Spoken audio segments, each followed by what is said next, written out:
Hey, good morning, guys. How you doing? It is 6:34, and guess what?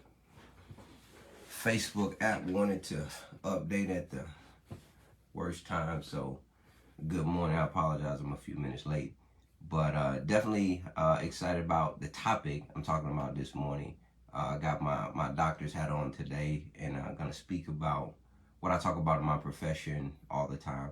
This thought of having this conversation, it started with a conversation with my dad the other day. My dad is in his 60s, and he's doing great. We was talking about his health. We was talking about exercising and things that he's doing. But here's the thing, guys. This is what I realized. I heard it from him, but I hear it from clients all the time, and people that are my age and that are a little older. I'm 37 years old now.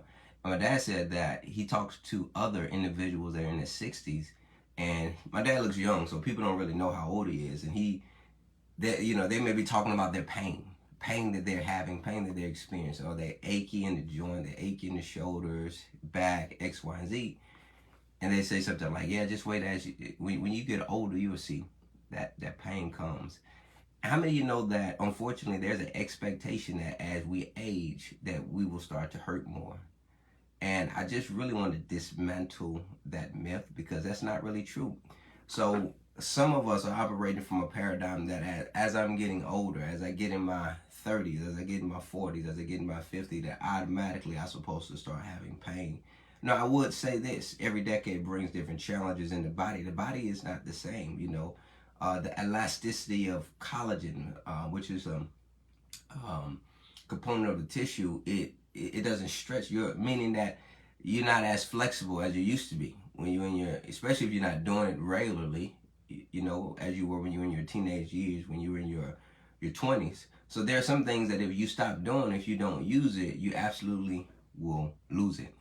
But I really want to help you guys understand that you can keep moving, and you can get rid of the neck pain. You can get rid of some of the back pain. You can get rid of some of the aches in the joints and all these things. And I'm not talking about someone that may have had like a large injury. Sure, when you have an injury to a joint, it can predispose you to an early onset arthritis, but that doesn't necessarily mean you have to hurt. Don't you understand that arthritis is just a normal degenerative process like that we all go through? And I'm going to share a little bit about a study that I found that kind of talks about the prevalence of degenerative changes in the spine in people that are asymptomatic, people that have no pain at all. And I think it's important to understand that, because I have so many clients that may say, well, my doctor did an x-ray. I had, let's say for instance, I have hip pain, and my doctor did the x-ray, and they said that I have arthritis, and this person is 35 years old. And I'm like, okay. Or I have this all the time. Excuse me.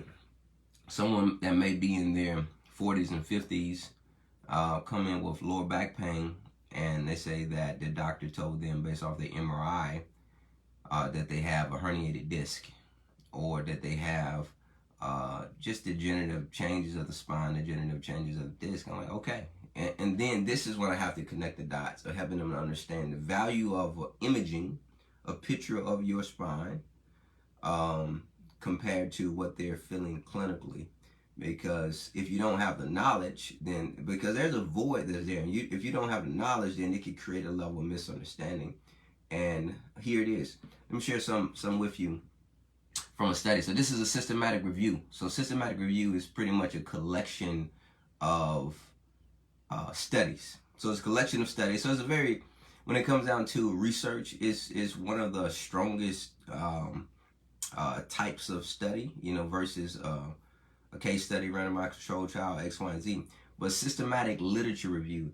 And this is of imaging features of spinal degeneration in asymptomatic population. So these are people that have no pain at all. But here's the thing I want you to understand.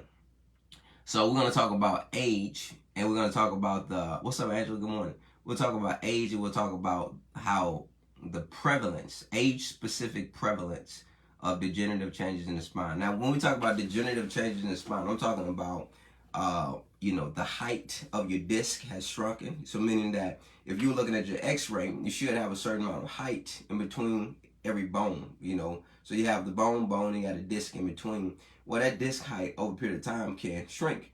A disc bulge, meaning that the disc in itself is protruding out, bulging out a little bit. Just any type of osteophytes with your bone spurs, any of those things. But if you're looking in the mirror, ask yourself this: does your skin look the same as it did when you were 20 years old? Does your skin look the same as it did when you were 30? If you're 70 years old now, does your skin look the same as it did when you were 50? So if we're getting degenerative changes externally, why don't we think that we're going to get degenerative changes internally? So if your skin, you're starting to get wrinkles in your face, think about it like this: you get wrinkles in your bone, even though it's not necessarily wrinkles. The changes that they see on the X-ray, MRI is just normal changes that you will see. It doesn't necessarily mean that you have to have pain. So as you age, you don't have to have pain. So I'm going to share this with you. Then I'm going to share some tips, just a couple of things that you can do to make sure you're getting rid of some of this pain.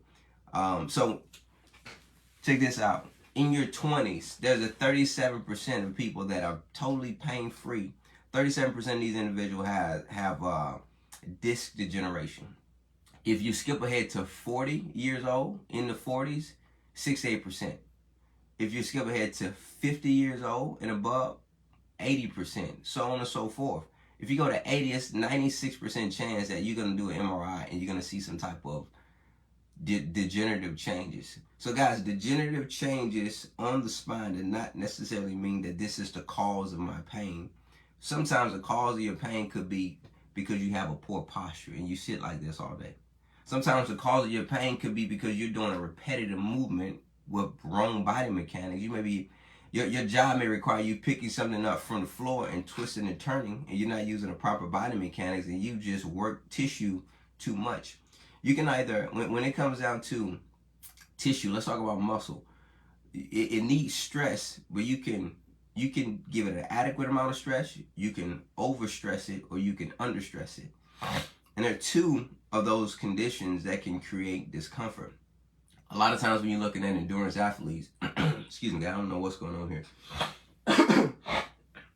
When you're looking at endurance athletes, say a marathon runner, I work at in the military, near military installation, so we see a lot of endurance athletes. These guys are running, jumping out of planes, X, Y, and Z. Well, they are stressing their tissue over and over and over again, and sometimes you see a lot of overuse injuries. So if you stress it too much and you don't recover enough, that can cause pain. But also, I work with a population of people that once they retire, their activity level goes downhill. They sit, they become couch potatoes, and they don't get much stress on their tissue at all. And this is under stress. That could cause pain as well. When muscle is not performing like it needs to, when the muscle is not activating like it needs to, it can become achy. You can develop what you call trigger points. Those trigger points can refer pain. Those trigger points can create pain in the spot that is in, or it can refer pain in a different area. Not saying this is everybody's situation, but these are things that I see every single day. And, I have to educate patients on every single day. And I think if you begin to do some very, very simple things, it can really help you begin to get rid of some pain. So I'm going to give you one activity today that I want you to try. So, guys, later in this week, this is what I'm going to do. I think I'm going to do another live video, or just post a video from being in the clinic and really show you this activity in motion right now. I don't have a setup to do it. But something as simple as doing back extensions for your upper back, like your upper to mid back, not your lower back, upper to mid back extensions on a foam roller. If you don't have a foam roller, go out and buy one today. Go and get you a 36 inches, 3 feet.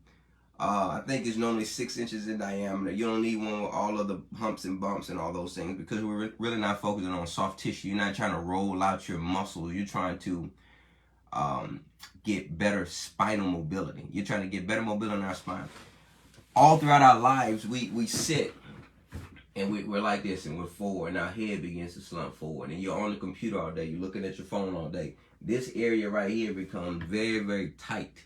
you know, the area in your back, it becomes very, very stiff. And you'll be surprised the amount of people I see with neck pain. Almost 80-90% of people, I would even dare to say 95% of the people I see with neck pain, this area is very, very stiff on them.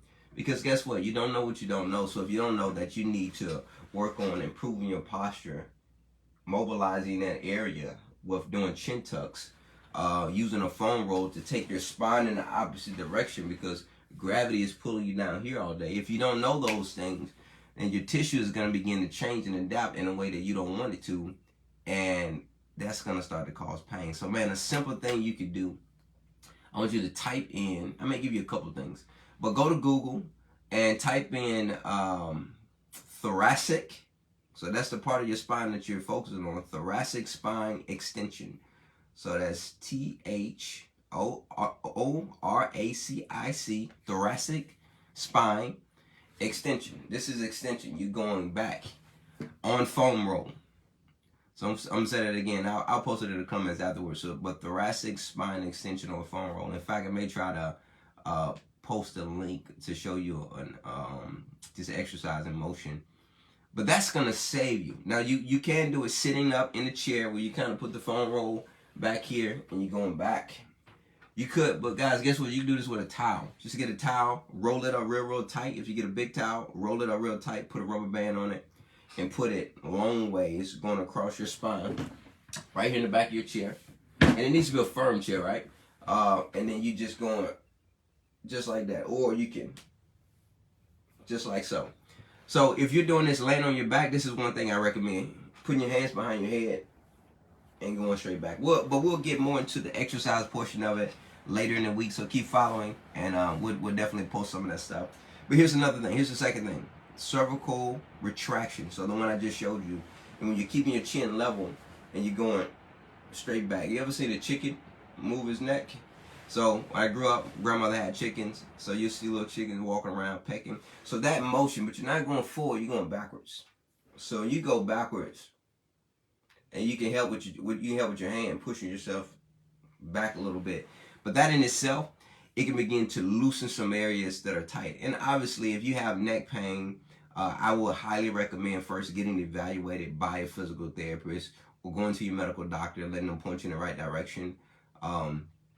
However, if this is something that you're not necessarily painful, but you notice that you're a little stiff, or you have pain that's intermittent here and there every once in a while, let's start to get rid of this neck pain. Because one thing that your back, your mid-back, is supposedly is a very, very mobile area of your back. But a lot of times people walk around with this area that's supposed to move, but it's very, very stiff. And anytime you take away the mobility of an area that God designed for it to move and be very mobile, then other parts of your body is going to begin to compensate. You know, so your spine influences other areas. One region of your spine influences other areas. So that's why I'm saying that if you loosen up your upper back, your mid to upper back, it can help with neck pain. Because if it's very, very stiff, then it's going to cause pain in the neck, and it can also influence pain in the back and help you. It could begin to affect the curvature, the normal curvatures that you have in the spine, which is you normally have a thoracic kyphosis curve up top and a lumbar lordosis curve at the bottom. Those are normal curvatures. We're not talking about like scoliosis. Last thing I want you guys to look up is side line. So you land on your side, open books, and figure out how to do a sideline open book. And there are modifications if you have shoulder pain or different things like that. There are modifications that we can try. But guys, hopefully this was helpful. Here's a big point. I want you to understand this. As you age, you don't have to hurt. Now, sure, things are going to be tighter. You're more prone, you're more likely to hurt. But I want you to begin to get an active lifestyle. I want you to begin to get some cardiovascular things going. What I do right now, I don't have 30, 40 minutes of workout every single day with cardio. So I focus more on the 75 minutes of intense cardio work 5 days a week. So that's 15 minutes a day, 5 days a week. I get my 75 minutes in, and that way I can keep my heart healthy. But for those that cannot tolerate that level of intensity, then you may need to go for a longer duration of time and just block it out and do it throughout the day. It doesn't have to be continuous. You know, you don't have to do an hour continuously. You can do 20 minutes in the morning, 20 minutes in the evening. But just move, man. Move, get your body moving. One simple thing, just sit to stands. You know how many people that I see cannot get out of a chair without using their hands? Because they've allowed their legs to become weaker. When you sit around all day, your legs will get weaker. Why? Because you're under stressing the muscle.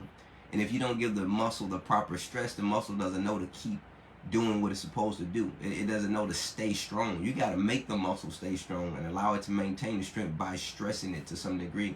So even doing some sit to stand, and this is information, hey, give to other people, help them. Simple sit to stand, up and down, out of the chair. Make it, if someone is at a fall risk, put a chair in front of them so they can hold on to it while they're sitting in the chair.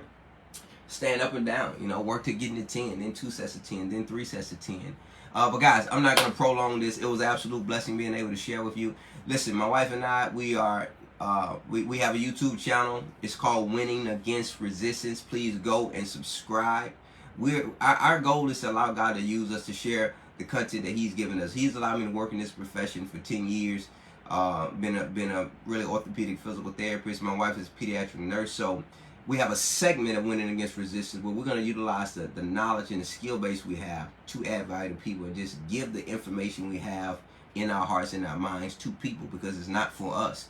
So please, YouTube, Winning Against Resistance, I'll drop the link. Go and subscribe, go and like, go and share, and we will see you guys later in the week when I'll actually be in the clinic and I'll post some more videos. Guys, been a blessing, been awesome. Take care.